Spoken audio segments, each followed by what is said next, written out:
the floating axe head. One day the group of prophets came to Elisha and told him, "As you can see, this place where we meet with you is too small. Let's go down to the Jordan River, where there are plenty of logs. There we can build a new place for us to meet." "All right," he told them, "go ahead." "Please come with us," someone suggested. "I will," he said. So he went with them. When they arrived at the Jordan, they began cutting down trees. But as one of them was cutting a tree, his axe head fell into the river. "Oh, sir," he cried. "It was a borrowed axe." "Where did it fall?" the man of God asked. When he showed him the place, Elisha cut a stick and threw it into the water at that spot. Then the axe head floated to the surface. "Grab it," Elisha said. And the man reached out and grabbed it. Elisha traps the Arameans. When the king of Aram was at war with Israel, he would confer with his officers and say, "We will mobilize our forces at such and such a place." But immediately Elisha, the man of God, would warn the king of Israel, "Do not go near that place. For the Arameans are planning to mobilize their troops there." So the king of Israel would send word to the place indicated by the man of God. Time and again Elisha warned the king, so that he would be on the alert there. The king of Aram became very upset over this. He called his officers together and demanded, "Which of you is the traitor? Who has been informing the king of Israel of my plans?" "It's not us, my lord the king," one of the officers replied. "Elisha, the prophet in Israel, tells the king of Israel even the words you speak in the privacy of your bedroom. Go and find out where he is," the king commanded, "so I can send troops to seize him." And the report came back, "Elisha is at Dothan." So one night the king of Aram sent a great army with many chariots and horses to surround the city. When the servant of the man of God got up early the next morning and went outside, there were troops, horses, and chariots everywhere.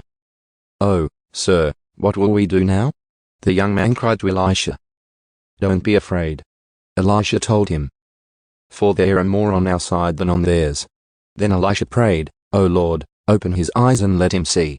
The Lord opened the young man's eyes, and when he looked up, he saw that the hillside around Elisha was filled with horses and chariots of fire. As the Aramean army advanced toward him, Elisha prayed, "O Lord, please make them blind." So the Lord struck them with blindness as Elisha had asked. Then Elisha went out and told them, "You have come the wrong way. This isn't the right city. Follow me, and I will take you to the man you are looking for." And he led them to the city of Samaria. As soon as they had entered Samaria, Elisha prayed, "O Lord, now open their eyes and let them see." So the Lord opened their eyes, and they discovered that they were in the middle of Samaria. When the king of Israel saw them, he shouted to Elisha, "My father, should I kill them?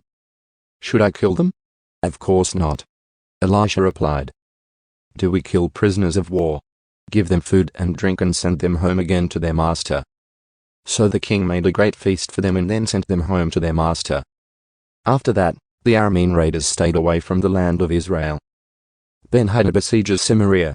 Some time later, however, King Ben-Hadad of Aram mustered his entire army and besieged Samaria. As a result, there was a great famine in the city. The siege lasted so long that a donkey's head sold for 80 pieces of silver, and a cup of dove's dung sold for 5 pieces of silver. One day as the king of Israel was walking along the wall of the city, a woman called to him, "Please help me, my lord the king." He answered, "If the Lord doesn't help you, what can I do? I have neither food from the threshing floor nor wine from the press to give you." But then the king asked, "What is the matter?" She replied, "This woman said to me, 'Come on, let's eat your son today, then we will eat my son tomorrow.' So we cooked my son and ate him. Then the next day I said to her, 'Kill your son so we can eat him,' but she has hidden her son."